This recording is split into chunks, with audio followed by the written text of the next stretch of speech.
अस्सलाम वालेकुम, I am Hafza Aliza Yaqoob. Welcome to my YouTube channel psychological learning with Aliza Yaqoob. Today we discuss on Erikson ego psychology. Erikson जो कि एक psychologist था, उसने पर्सनालिटी की एक थ्योरी दी थी ईगो के ऊपर, जिसको आज हम डिस्कस करेंगे.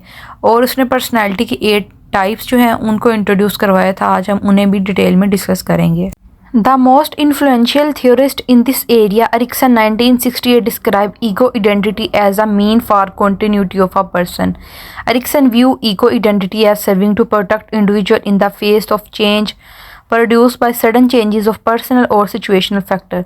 जो एरिक्सन था उसने कहा कि उसने ईगो के ऊपर, जो ईगो आइडेंटिटी उसके ऊपर फोकस किया, यानी कि जो एक इंडिविजुअल का कॉन्शियस होता है उसके ऊपर फोकस किया कि कोई भी हालात हो जाते हैं और इंडिविजुअल उसको देख के जो है कोई भी डिसीजन ले सकता है. यानी कि जो फ्राइड ने आइडिया दिया था, या फ्राइड का जो नज़रिया था कि अनकॉन्शियस जो रिप्रेस थाट्स होते हैं वो इंडिविजुअल की पर्सनालिटी बनाते हैं, उसको रद्द करके एरिक्सन ने अपना ये नज़रिया पेश किया था कि नहीं, इस तरह नहीं है. जो इंडिविजुअल है, उसकी जो ईगो है, उसका जो कॉन्शियसनेस है, वो इंडिविजुअल जो है अपनी सिचुएशन को देखता है, उसके मुताबिक डिसीजन लेता है और वो उसकी पर्सनैलिटी उस तरह बनती है. Erik concept of ego identity. Erik Erikson conceptualized identity as an amalgamation of one experience, belief, values and memories that shape one perception of self.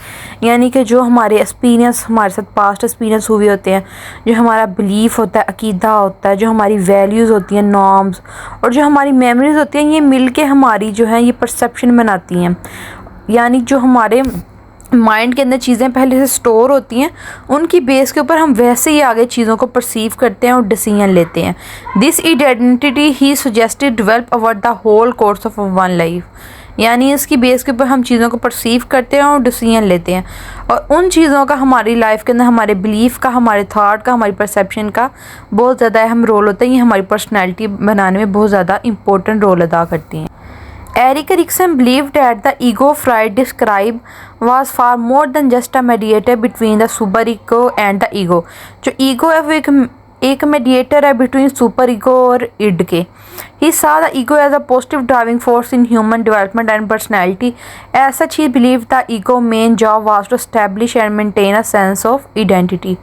यानी ego जो है वो superego और id के वो maintain करती है. ईड क्या होती है? ईड के अंदर इंडिविजुअल जो होता है वो अपनी नीड्स, अपनी डिज़ायर के ऊपर फोकस करता है कि मैंने इसे फुलफ़िल करना है.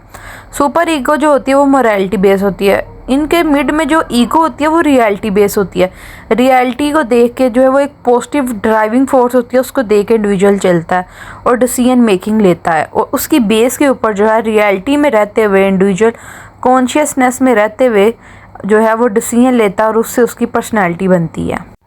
जिस तरह वो अपने कॉन्शियसनेस के अंदर रहता है और उसकी लाइफ गुजरती है, जैसे जैसे वो जो है वो ग्रो करता है, वो अडल्ट होता है, उसके बाद अडल्टहुड में जाता है, एडोलेसेंस से ओल्डर होता है, इसी तरह उसकी पर्सनैलिटी जो है वो भी ग्रो करती है.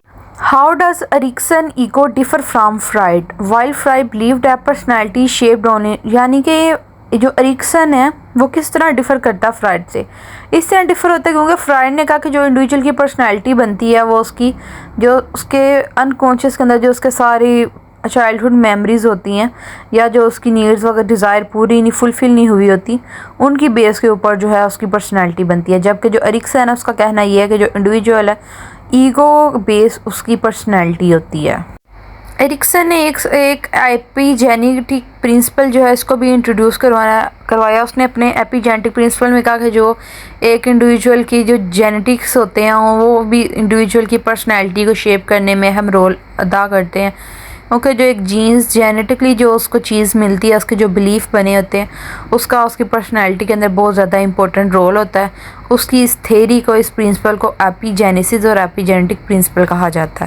एपिजेनेटिक प्रिंसिपल जो है वो बेसिकली क्या है कि जो हमारा इन्वायरमेंट है या जो कल्चर है उसका एक इंडिविजुअल की पर्सनैलिटी जो है, या जो उसकी लाइफ की स्टेजेस हैं उसके ऊपर बहुत ज़्यादा इम्पैक्ट होता है, या उसके जो पास्ट एक्सपीरियंस गुजरे हैं उसकी लाइफ के अंदर, उसका उसकी लाइफ के अंदर बहुत ज़्यादा रोल होता है, बहुत ज़्यादा इम्पैक्ट पड़ता है. जिस तरह के उसके एक्सपीरियंस, अगर पास्ट एक्सपीरियंस अच्छे गुजरे हैं तो वो उसकी आगे वो अच्छा परसीव करेगा और अच्छी पर्सनैलिटी बनेगी, और अगर उसके पास्ट एक्सपीरियंस अच्छे नहीं गुजरे तो वो अच्छी परसेप्शन नहीं बना पाएगा. जिस तरह जो जीन्स होते हैं वो इनहेरिटेड से मिलते हैं बायोलॉजिकल पेरेंट्स से एक चाइल्ड को, इसी तरह जो कुछ बिलीफ होते हैं वो भी एक इंडिविजुअल अपने पेरेंट्स से लेता है। और जो उसके पास्ट एक्सपीरियंस गुजरे होते हैं और जो उसकी लाइफ के अर्ली एक्सपीरियंस गुजरते हैं, जिस तरह के वो गुजरते हैं वैसे उसकी पर्सनैलिटी बनती है। जैसे कि उसकी लाइफ के फर्स्ट वाले जो 5 ईयर होते हैं बहुत ज़्यादा इंपॉर्टेंट होते हैं। इसके अलावा जो एक कल्चर होता है, जो एक इन्वायरमेंट मिलता है इंडिविजुअल को, वो उसकी पर्सनैलिटी बनाता है। एपिजेनेटिक स्टेट के मुताबिक जो एक इंडिविजुअल है उसकी पर्सनैलिटी को 8 स्टेजेस के अंदर जो है वो डिवाइड किया गया है। जिस तरह एक इंडिविजुअल अपनी नेक्स्ट स्टेज में जाता है उसको कुछ क्राइसिस का भी सामना करना पड़ता है और इसी से ही जो है उसकी पर्सनैलिटी वो ग्रो करती है। Optimal time Adolescents represent an optimal time for identity development due to a variety of physical, cognitive, and social factors. Although Erikson believed identity was largely fixed by the end of adolescence, यानी कि adolescence के end पे जो personality होती है, जो एक identity होती है, वो fixed हो जाती है. He did suggest that identity continue to evolve throughout adulthood. इसने ये कहा था कि जो identity है, जो एक individual की जो personality वो बनती है, वो अडल्टहुड के थ्रू आउट यानी कि चलती रहती है। क्राइसिस जो है वो इंडिविजुअल की लाइफ के अंदर कभी ना कभी सीवरल टाइम्स उसकी लाइफ के अंदर आते रहते हैं और वो उसकी लाइफ के कुछ एक्सपीरियंस होते हैं, वो इंडिविजुअल के ऊपर जो है वो इन्फ्लुएंस करते हैं और उसकी पर्सनैलिटी बनाने में, उसकी आइडेंटिटी को डेवलप करने में हेल्प करते हैं। एरिक एरिक्सन जो है वो एक ईगो साइकोलॉजिस्ट था जिसने कहा कि जो रियलिटी है, जो इन्वायरमेंट है, जो कल्चर है, उसका इंडिविजुअल की लाइफ के ऊपर बहुत ज़्यादा इम्पैक्ट होता है। उसने 8 स्टेजेस दी थी पर्सनैलिटी की जो है, और जो इसके बरक्स जो फ्राइड था उसने साइकोसेक्सुअल की 5 स्टेजेस दी थी, oral, anal, phallic, latency, gentle. उसका कहना ये था कि इंडिविजुअल जो है इन 5 स्टेजेस से गुजरता है और जो है वो उसकी ग्रोथ होती है। जबकि एरिक्सन का कहना है कि इंडिविजुअल जो है उसका उसके इन्वायरमेंट, उसके कल्चर का उसके ऊपर बहुत ज़्यादा इम्पेक्ट होता है और वो जो है वो 8 स्टेजेस से गुजरता है और इस तरह उसकी ग्रोथ होती है और उसकी पर्सनैलिटी डेवलप होती है। Conflict during each stage. Each stage in Erikson theory build on the preceding stage and paves the way for following period of development. In each stage, Erikson believed people experience a conflict that serves as a turning point in development. यानी कि एक जो individual है, Ericsson का कहना था उसकी life की स्टेजेस के अंदर कुछ कन्फ्लिक्ट आ जाते हैं जो कि सॉल्व नहीं होते और वो जो इंडिविजुअल है वो अपने नेक्स्ट स्टेज के अंदर एंटर हो जाता है। वो कॉन्फ्लिक्ट जो है उसकी लाइफ के अंदर कुछ टर्निंग पॉइंट्स की सूरत में सामने आते हैं। स्टेज 1 होती है ट्रस्ट और मिसट्रस्ट, जिसमें जो चाइल्ड होता है वो 1 ईयर की एज का होता है। ये वो उसकी लाइफ का फंडामेंटल जो ईयर होता है, फंडामेंटल उसकी स्टेज होती है। इसके अंदर जो इंडिविजुअल है या वो ट्रस्ट करना सीखता है और अगर उसका ट्रस्ट टूटे तो वो फिर वो मिसट्रस्ट की तरफ चला जाता है। At this point in development the child is utterly dependent about adult care giver for everything they need to survive. यानी इस स्टेज के अंदर चाइल्ड को जो भी चाहिए होता है, फूड, लव, वार्म, सेफ्टी, न्यूट्रिंग, वो सारा कुछ जो है वो अपने केयर गिवर के ऊपर डिपेंड कर रहा था। अगर केयर गिवर उसको ये तमाम चीज़ें प्रोवाइड करता है तो वो एक चाइल्ड के अंदर ट्रस्ट की फीलिंग पैदा होती है और अगर इसके अंदर कोई भी कन्फ्लिक्ट रह जाता है तो वो मिसट्रस्ट की फीलिंग उसके अंदर पैदा हो जाती है।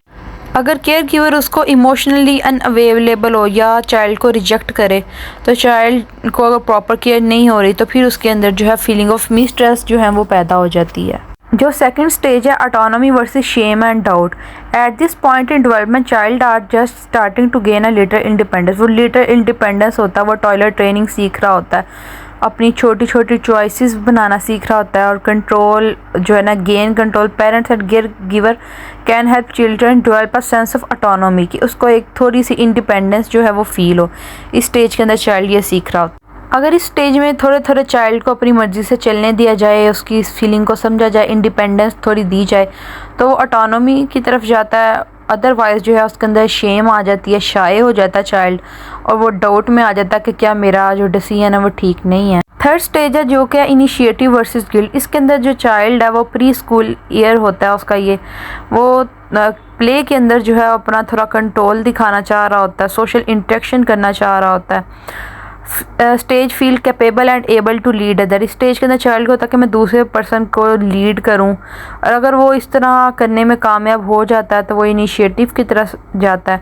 अदरवाइज़ जो है उसके अंदर सेंस ऑफ गिल्ट पैदा हो जाती है, सेल्फ डाउट आ जाता है। वो जो प्ले के अंदर वो अपना थोड़ा कंट्रोल पावर दिखाना चाह रहा होता है अपने इन्वायरमेंट पे, तो अगर वो ऐसा नहीं कर पाता तो उसके अंदर कोई डिसअप्रूवल की फीलिंग आ जाती है, सेंस ऑफ गिल्ट आ जाता है कि शायद मेरे इख्तियार में कुछ नहीं है या मैं कुछ भी कंट्रोल नहीं कर सकता, उसके अंदर एक गिल्ट पैदा होता है। स्टेज 4 जिसके अंदर आता है इंडस्ट्री वर्सेस इन्फियरिटी, जो कि एज 5 से 11 तक होता है। इसके अंदर इंडिविजुअल जो है वो एकेडमिक डिमांड के मुताबिक ख़ुद को चलाना शुरू करता है और उसके अंदर जो है वो कॉम्पिटेंस हासिल करने की कोशिश करता है, और अगर वो फेलियर हो जाए तो उसके अंदर इन्फीरियरिटी कम्प्लेक्स आ जाता है। इसका जो आउटकम है वो ये आता है कि इसकी वजह से अगर उन्हें चाइल्ड को अपने पेरेंट्स की वजह की तरफ से इनकरेजमेंट ना मिले, टीचर्स की तरफ से इनकरेजमेंट ना मिले, तो वो इन्फीरियरिटी की तरफ आ जाता है, अदरवाइज़ वो जो है वो इंडस्ट्री में होता है। Stage 5 identity versus role confusion. इस स्टेज के अंदर जो इंडिविजुअल है वो टीनेजर ईयर्स की तरफ जा रहा होता है और वो अपनी एक आइडेंटिटी बनाना चाह रहा होता है कि मुझे लोग जो हैं किसी नाम से जाने, मेरी कोई पहचान हो, मेरी पर्सनल आइडेंटिटी हो। अगर वो ये करने में ट्रू हो जाता है तो उसकी एक आइडेंटिटी बन जाती है, और अगर वो ऐसा करने में उससे नहीं हो पाता तो वीक सेंस ऑफ सेल्फ उसकी हो जाती है और रोल कन्फ्यूजन आ जाता है। जब उसकी एक आइडेंटिटी नहीं बनती तो वो कंफ्यूज हो जाता है कि मेरा लाइफ में आने का पर्पस क्या है, मेरा मकसद क्या है और मैं यहाँ पे क्या कर रहा हूँ। स्टेज 6 है इंटीमेसी वर्सेस आइसोलेशन, जिसके अंदर जो एडल्ट है वो अपना रिलेशनशिप बिल्ड करने की कोशिश करता है, और अगर वो इसके अंदर फेल हो जाता है तो वो लोनलीनेस फील करता है, आइसोलेशन की तरफ चला जाता है। स्टेज 7 जो है वो है जनरेटिविटी एंड स्टेगनेशन। ये इसके अंदर इंडिविजुअल जो अडल्टहुड में आ जाता है और वो एक्टिव होकर अपनी कम्युनिटी में पार्टिसिपेट करता है, अपने कैरियर पे फोकस करता है, फैमिली पे फोकस करता है, और अगर वो इन तमाम चीज़ों के अंदर फेल हो जाता है, अनप्रोडक्टिव हो जाता है, अनइन्वॉल्व हो जाता है सोशल एक्टिविटीज़ में, वर्ल्ड में, तो वो जनरेटिविटी की बजाय जो वो स्टैग्नेशन की तरफ चले जाता है, एक स्टिग्मा बन जाता है।